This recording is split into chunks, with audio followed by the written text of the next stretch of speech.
the victims of the Nova Scotia shooting. I also want to remind everyone that at 7 p.m. Atlantic or 6 p.m. Eastern, a virtual vigil will be held to remember those who were taken from us too soon and support their friends and family during this particularly difficult time. I hope that many of you will join us and wear red today in a show of solidarity. Let's come together to support these communities who suffered immeasurable loss. Let's celebrate the lives of those who left us too soon. Let us remember the families, friends, loved ones. Absence will linger for years and lives. You can find more information at novascotiaremembers.com. La semaine qui se termine a été particulièrement douloureuse pour les gens de la Nouvelle-Écosse et pour tous les Canadiens. À 14 heures, heure des Maritimes, nous observerons une minute de silence pour honorer la mémoire de la gendarme Stevenson et toutes les victimes de la fusillade survenue en Nouvelle-Écosse. Une vigile virtuelle aura lieu à 19 heures des Maritimes ou 18 heures, heure de l'Est, pour célébrer la vie de ceux qui nous ont quittés trop tôt.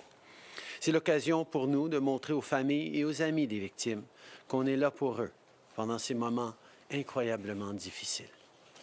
J'espère donc que vous serez nombreux à vous joindre à nous et à porter du rouge en signe de solidarité aujourd'hui.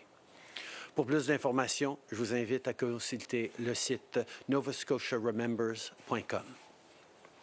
Since the beginning of the outbreak, our government has been working with its provincial and territorial partners not only to get through this crisis, but to position our economy to rebound once it's over. And a big part of this work means listening to the concerns of Canadians and making adjustments as we go along. One thing we've heard is that small businesses are having trouble making rent because of COVID-19.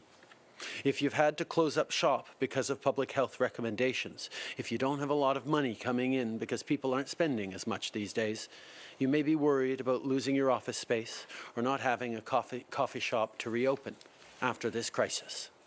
So last week, we said that we're planning on introducing the Canada Emergency Commercial Rent Assistance.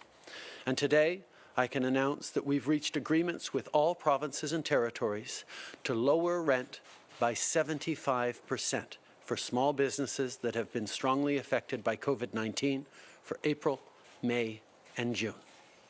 The government will cover 50% of that reduction, with the property owner covering the rest. If you are a small business that has been strongly affected by COVID-19 and you're paying less than $50,000 per month on rent, you'll be eligible to receive this support. It will also be there for nonprofits and charitable organizations that are struggling right now. We'll also have more to say in the coming days about rent support for larger businesses. La semaine dernière, j'avais annoncé notre intention d'instaurer l'aide d'urgence du Canada pour le loyer commercial. Et aujourd'hui, je peux confirmer que nous avons conclu des ententes avec toutes les provinces et tous les territoires pour baisser de 75% le loyer des petites entreprises qui sont durement touchées par la COVID-19 pour les mois d'avril, mai et juin. Le gouvernement va couvrir 50% de cette réduction, tandis que les propriétaires couvriront le 25%. C'est du soutien qui sera disponible pour les petites entreprises qui sont durement touchées par la COVID-19 et dont le loyer mensuel est inférieur à 50 000 $. Les organismes de bienfaisance et les organismes à but non lucratif seront également admissibles au programme. Et bientôt, nous aurons d'autres nouvelles pour les entreprises plus grandes. Plus tard aujourd'hui, je vais m'entretenir avec les premiers ministres des provinces et des territoires et on a plusieurs choses au programme. Entre autres, on va poursuivre nos conversations concernant la réouverture graduelle de l'économie. Le Canada est un énorme pays et c'est clair que la pandémie n'a pas frappé toutes les régions de la même façon. On est une fédération. Ça veut dire qu'on doit adapter notre réponse aux réalités de chaque province et de chaque territoire. Mais la réouverture de l'économie, peu importe la province ou le territoire, devra se faire graduellement, pour faire en sorte que les progrès qui ont été réalisés ne soient pas perdus. Il y a un travail de coordination important qui doit se faire à l'échelle nationale. On va donc travailler avec les gouvernements provinciaux et territoriaux pour mettre en place des principes et des recommandations qui assureront la sécurité des gens. Mais je veux être très clair en ce qui concerne la réouverture du pays. Ça n'arrivera pas du jour au lendemain. Ça doit se faire une étape à la fois. Si vous ne voulez pas qu'on recommence à zéro, tout le monde doit continuer d'être vigilant et de suivre les recommandations des experts. Depuis le début de cette crise, on apprend des démarches entreprises par des pays comme la Corée du Sud, le Japon ou le Singapour. Mais on voit dans certains endroits les défis associés à la réouverture. Il faut donc qu'on fasse très attention. Chaque endroit pourrait avoir une approche distincte. Donc, si une autre province prévoit assouplir les règles, vous devez continuer de suivre les directives qui s'appliquent à l'endroit où vous êtes. Sinon, il y a un risque réel de perdre tout le travail qu'on a fait jusqu'à présent. Comme je l'ai dit hier, on est témoin de scènes troublantes dans les résidences pour personnes âgées et les centres de soins de longue durée à travers le pays. C'est inacceptable et notre gouvernement sera là pour aider. Des membres des Forces armées canadiennes seront déployés suite aux demandes officielles du Québec et de l'Ontario, des demandes que le ministre de la Sécurité publique a acceptées. Le travail de reconnaissance est en cours dans ces deux provinces et on est en train de déterminer les besoins à combler et les prochaines étapes à suivre. Les Québécois, les Ontariens et tous les Canadiens peuvent compter sur nous pendant cette crise. On déploie l'armée pour fournir un appui urgent et aider les provinces à reprendre le contrôle de la situation. Mais on sait que ce n'est pas une solution à long terme. On offre aussi des milliards de dollars aux provinces pour bonifier les salaires des travailleurs essentiels et faire en sorte que nos aînés reçoivent les soins qu'ils méritent. As I said yesterday, what we're witnessing in long-term care facilities across the country is extremely troubling. It's unacceptable, and our government will be there to help the provinces. Members of the Canadian Armed Forces will be deployed after the Minister of Public Safety received and approved two formal requests from Ontario and Quebec. Reconnaissance work is underway in both provinces. We're identifying what needs to be done and mapping out next steps. As I've said many times before, we will be there for Quebecers, Ontarians, and all Canadians during this crisis. We're deploying the military to provide emergency support to help provinces regain control of the situation. But we all know that this is only a short-term solution. We're also offering billions of dollars to provinces to top up the pay of essential workers and make sure that elderly Canadians get the support they deserve. Later today, I'll be meeting with the First Ministers to continue our work on supporting Canadians during this time. We're also going to talk about reopening parts of the economy. Canada is a vast country, and some regions have been hit harder than others during this pandemic. We're a federation, so we have to adapt our response to the realities and challenges of each province and territory. But I want to be clear that getting back to normal will not happen overnight. It's going to take time. It won't be as simple or as easy as flipping a switch. It'll require a lot of coordination at the national level, and our government will be there to do that work. We will be working with the provinces and territories to establish principles and guidelines to start reopening the economy safely. Over the coming weeks, you'll hear more talk about reopening, but you need to know we're not out of the woods. It's absolutely critical that everyone continues to follow local public health instructions as we move forward. For now, these instructions are the same for all Canadians. No matter where you live, you should be staying home as much as you possibly can. You should be washing your hands regularly, and you should always keep a safe distance of 2 meters from others. It is the only way for us to make it through together. Merci beaucoup. Merci beaucoup, Monsieur le Premier ministre. On va commencer la période de questions au téléphone aujourd'hui. Opérateur, c'est à vous. Thank you. Merci. Première question, Michel Lamarche, TVA Nouvelle, à vous. Oui, bonjour. D'abord, vous entendre sur ces loyers commerciaux.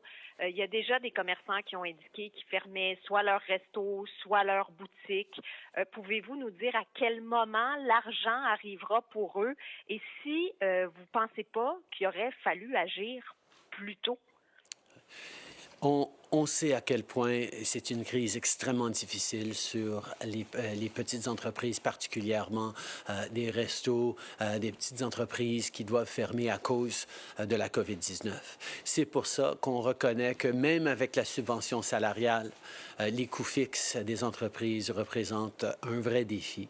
C'est pour ça qu'on va couvrir le loyer à 75 pour le mois d'avril, mai et juin, et on verra par la suite pour les petites entreprises qui sont les plus durement frappées par les COVID-19.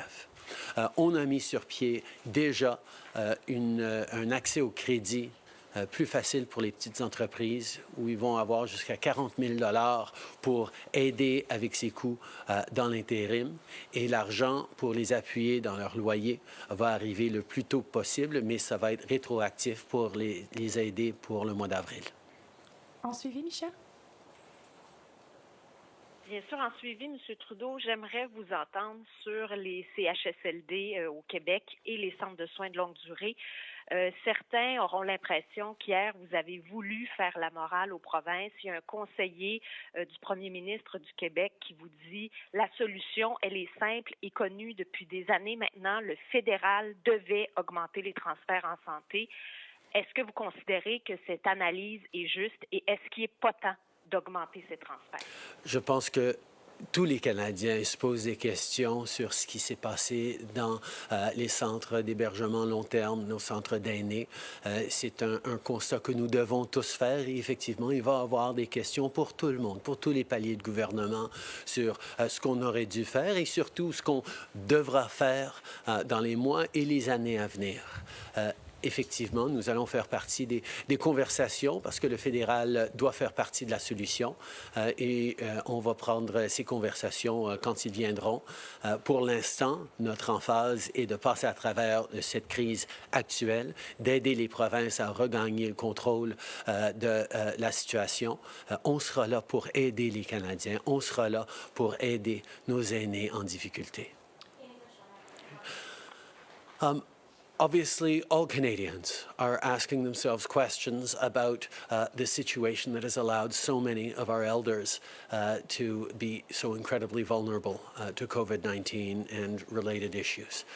We need to do better, and we will be working with the provinces on ways to move forward. We will, of course, be there to have conversations about increasing supports to the provinces for healthcare. We've seen significant needs on healthcare across the country. We will have those conversations in the future. Right now, our focus is on making sure we're giving all the help we need during this crisis to the provinces and specifically to Canadians right across the country. Merci. Opérateur, prochaine question. Thank you. Merci. Prochaine question, Catherine Lévesque, La Presse canadienne. À vous. Oui, bonjour, Monsieur Trudeau. Je veux juste revenir sur les loyers rapidement. Je veux savoir quelle sera la part des responsabilités des provinces et des territoires là, quant à ces paiements. Donc, d'où va venir l'argent? Dans quelle proportion et comment est-ce que ça va se faire concrètement? Pour les petites entreprises qui ont 5... Ces bonis pour les travailleurs essentiels, vous dites que vous offrez des milliards de dollars aux provinces. Or, on sait que le sujet était à l'ordre du jour la semaine dernière lors de votre rencontre là, avec les premiers ministres là, des provinces. En êtes-vous arrivé à une entente et sinon, pourquoi? Qu'est-ce qui bloque? On a fait du très bon progrès au cours de la dernière semaine avec les provinces. Évidemment, différentes provinces ont des situations extrêmement différentes. On a la réalité au Québec et en Ontario. Le Québec a déjà agi, la Colombie-Britannique a déjà agi d'une certaine façon. Donc, on va être là pour appuyer ce qu'ils sont en train de faire et peut-être accroître ce qu'ils sont en train de faire. D'autres provinces qui font pas face à la même crise, à la même pandémie, à l'intensité de pandémie que d'autres, sont un petit peu incertains de comment ils ont besoin de cette aide et comment l'avoir. Donc, on a travaillé avec eux sur les derniers jours pour trouver une façon d'avancer qui avait de l'allure pour tout le monde. Mais on est là pour aider, pour s'assurer que nos travailleurs essentiels aient l'appui nécessaire pour continuer leur travail. Okay. We have been working over the past week with provinces on topping up the pay for essential workers, particularly those in long-term care facilities. We recognize that they are doing particularly important, they're always particularly important jobs, but they're particularly difficult and complex circumstances right now. But all provinces are in slightly different situations. So a number of provinces want to move forward very quickly. Others had a few questions about how it would apply in their province where the pandemic is hitting less hard, where budgetary constraints are different and choices are different. We are getting very close to having an agreement with all the provinces, and we should be able to move forward soon. Opérateur, prochaine question. Thank you. Merci. Next question, Laura Osmond, the Canadian Press. Line open. Good morning, Prime Minister. I wanted to ask you about the cost-sharing agreement with the provinces for the rent subsidies. Are they sort of set in stone at this point? Are they still being negotiated? And if so, are different provinces making their own deal with the federal government, or will it be consistent across the board? Those are questions better suited for the more technical briefing a little bit later, but I can tell you that we have worked out this agreement with the provinces, and the program as it is right now is how it is going to unfold. One follow-up? Thank you. Some businesses are saying they have no revenue. They can't cover that 25%. And now that they've shut their doors, they don't think they're going to be able to reopen them unless they get full support. Is there more help coming for them? What do you say to those businesses? This is an extremely difficult situation for Canadians right across the country. We recognize that COVID-19 is hitting some people harder than others, some areas harder than others, and unfortunately this is something that we are grappling with. We are trying to help as many people as possible. The businesses that have no revenue and are unable to make even the 25% rent, well, they still have access to that $10,000 of forgivable loans with a total of $40,000 available from the banks. That $10,000 actually represents an average month's rent for a small business in this country, which means a quarter of that can actually last for 4 months. This is aid that we've given to small businesses, made available without them having to indebt themselves further, to try and ensure that we get through this with as many of the small businesses that are the motors of our economy, the principal employers across the country, get through this difficult time and come back strong afterwards. Merci. Opérateur, dernière question. Thank you. Merci. Next question, Adam Uris, New Brunswick Telegraph. Line open. Thank you, Prime Minister, for taking my question. New Brunswick Premier Blaine Higgs says several of the province's employers are struggling to get employees to agree to return to work, suggesting it's a repercussion of the Canada Emergency Response Benefit. Are there concerns that Canadians may instead want to stay home and collect benefits and not return to work? And was this thought of when the plan rolled out?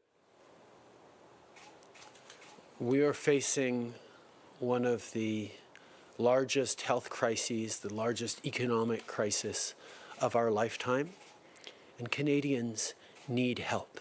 They need help paying their rent, they need help buying groceries, they need help caring for their loved ones.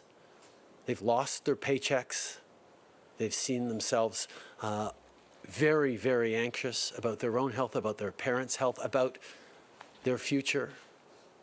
We needed to help Canadians, and we did exactly that.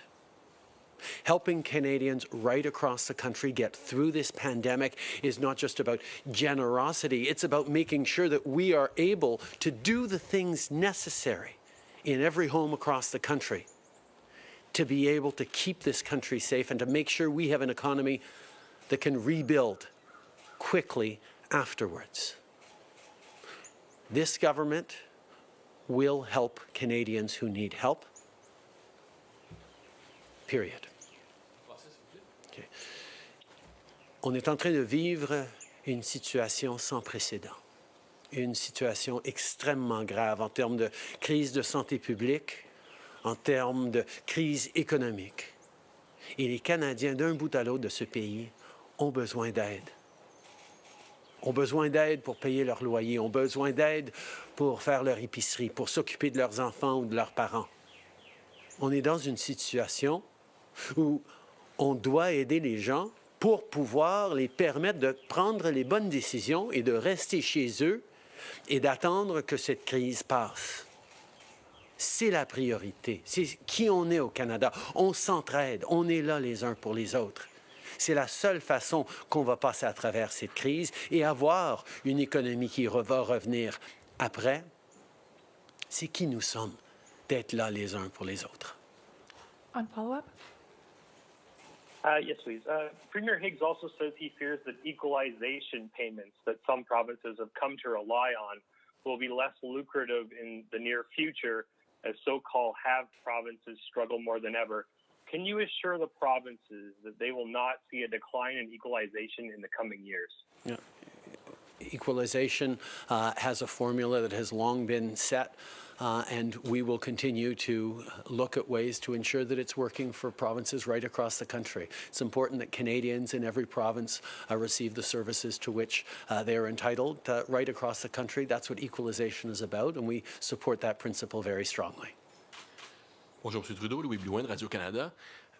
Quand vous regardez ce qui se passe dans les CHSLD en ce moment, est-ce que vous regrettez de ne pas avoir été plus généreux dans les transferts en santé, donnés par exemple aux provinces qu'elles demandaient ce 5 % d'augmentation? Est-ce que vous regrettez de ne pas avoir été plus généreux?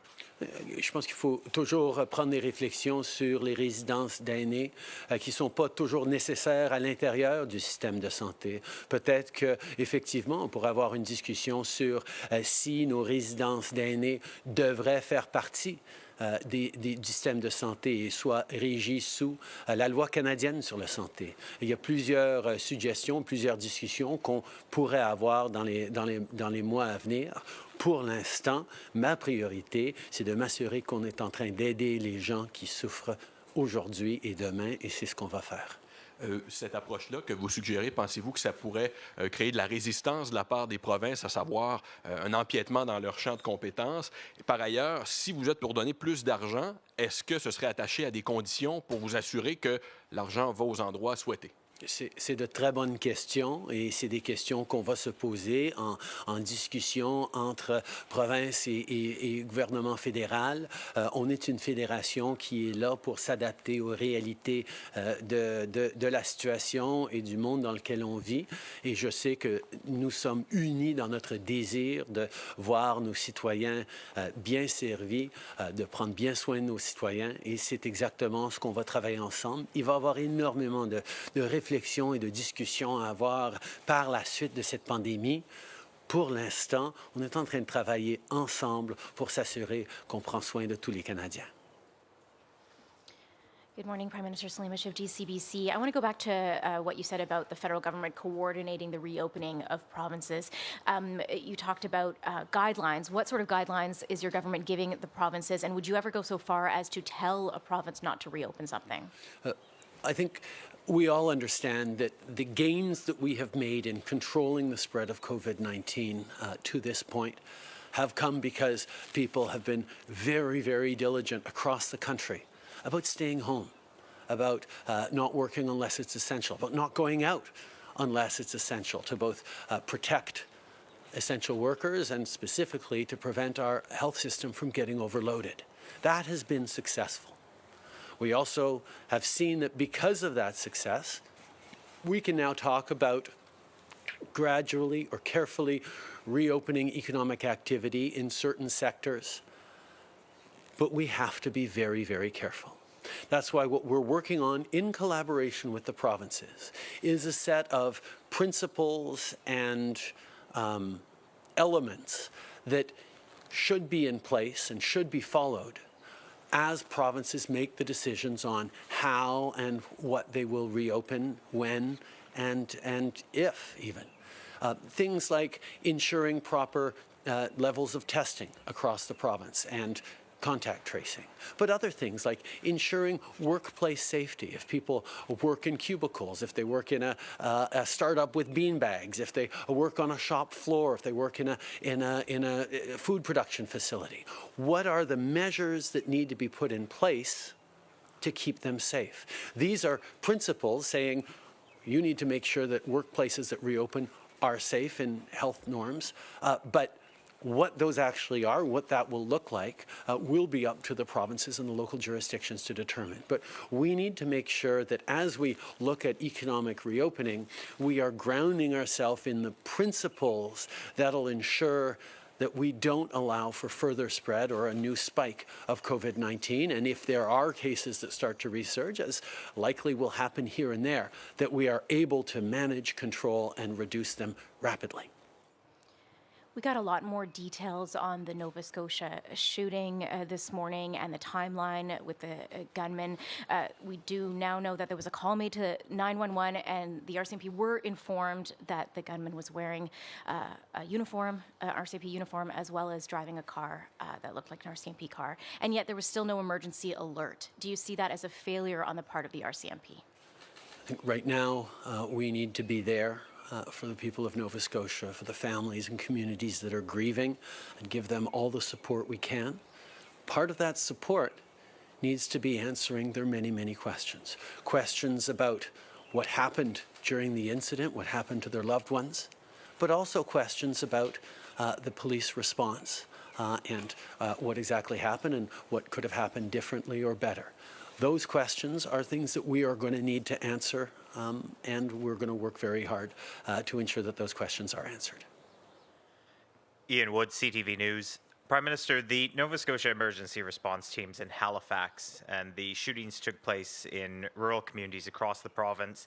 It took over 12 hours to apprehend the shooter, and the RCMP have highlighted that this was a very difficult situation to be in. Are you confident that the RCMP is adequately resourced in rural communities? I think these are questions that people are going to be asking right now in Nova Scotia, but indeed all across the country. And they are questions that we don't have the answers to yet. We need to understand exactly what happened, understand how the response was, understand where the response could have been better with different resources or different protocols in place, and ensure that, as from any tragedy of this scale, we learn and we improve to make sure that it never happens again. Many of the financial aid measures that have been announced so far, whether they be personal or for business, have only been committed at this point through June, but with no end of the restrictions being loosened. You yourself just said earlier that we're not out of the woods yet. Should people and businesses expect those aid measures to be extended, or will they be on their own come the summer? As we've seen from countries around the world, there is a lot of reflection on how we reopen the economy, how it happens gradually, whether there is a scaling down of certain measures, whether certain measures need to be continued fully for many more months. These are reflections that we will, of course, engage in with businesses, with Canadians over the coming months as we look at careful reopening, as we continue to remain closed and vigilant in other areas. The situation is ongoing, and as we have been from the very beginning, we will adjust and adapt to what we see actually happening.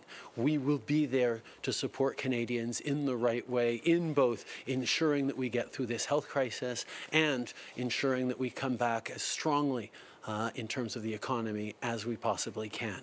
But the only way to be able to do that is to make sure that for now and for the coming weeks, we remain extremely vigilant and we keep up with the social distancing rules. Brian Mullen, Global News. Prime Minister, following up on some of the previous questions, some businesses say the rent relief announcement is too little too late and they've already had to close. How concerned are you that the long-term impact of this shutdown could be permanent for some sectors of the economy?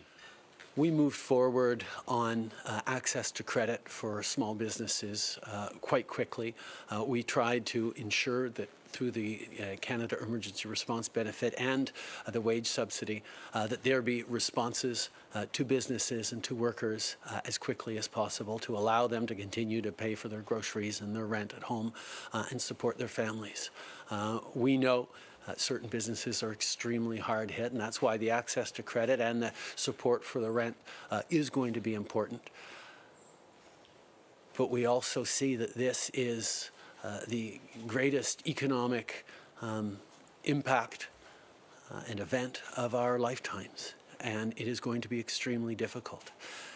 Our focus is on recognizing that, first of all, our economy and our businesses were in excellent shape before. The services that were needed, the activities we had as a country were going very, very well.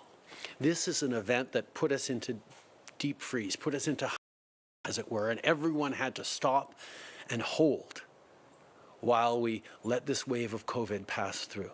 And our ability to hold well depends on many things, but including government's ability to support people, to demonstrate that we will be there to make sure that as many as possible of our businesses will be able to bounce back afterwards. We are working to try and get help out to as many people as possible. Some sectors are more hard hit than others, but we know at the end of this, people will need to travel for work, for pleasure. People will need to go to restaurants. People will need to become tourists again in different places across the country and around the world. There are businesses that are hardest hit now who will be able to restart later. And that is our focus on trying to get through this moment of hibernation, which Canadians are doing quite well, as you would imagine. And a follow-up question about violence against women in rural areas. This has long been an issue looking back at the Renfrew County massacre in 2015, which left 3 women dead, and this recent mass shooting. What can the federal government do to ensure the safety of women in rural, remote areas who are at risk of violence? We have made significant investments over the past years in shelters for victims of domestic violence, of shelters of women facing gender-based violence. We've moved forward with a gender-based violence strategy. We are looking at stronger gun control measures that will include things like red flag laws that will give people the capacity not just to remove guns, but to prevent people acquiring new guns if there are issues around domestic violence. But we recognize that there is so much more to do. And that is why, as a government and as Canadians, we need to continually pledge ourselves to be allies and solutions in the fight against gender-based violence. Merci beaucoup. C'est ce qui m'a fait la conférence de presse d'aujourd'hui. Merci tout le monde.